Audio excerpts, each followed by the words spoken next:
Here I am knitting the leaf chart on the enchantment shawl, and the chart calls for a 2-stitch cable cross.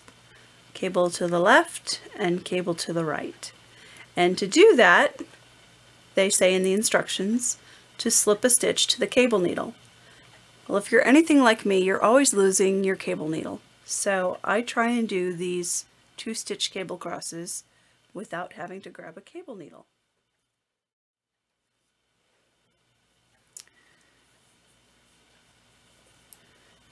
Here we have the knit stitch first, the purl stitch second. The purl stitch needs to switch behind the knit stitch so that it stays to the front of the work. And the instructions would say to move the knit stitch to the cable needle and hold in front.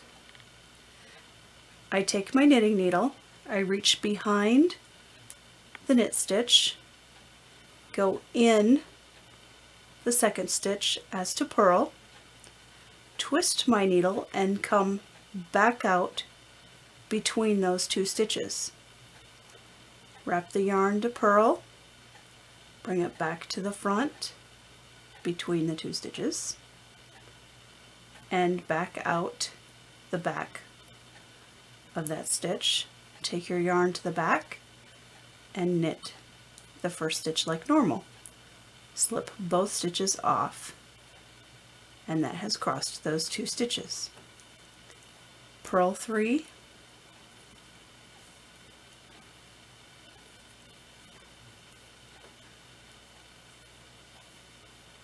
and then make a right leaning twist with the knit stitch in the front, in front of the purl stitch. This one's much easier to do. Put your needle in the front of the stitch, of the second stitch, and knit it.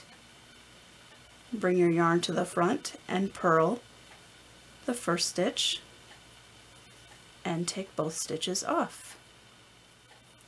And that completes the right leaning cable cross.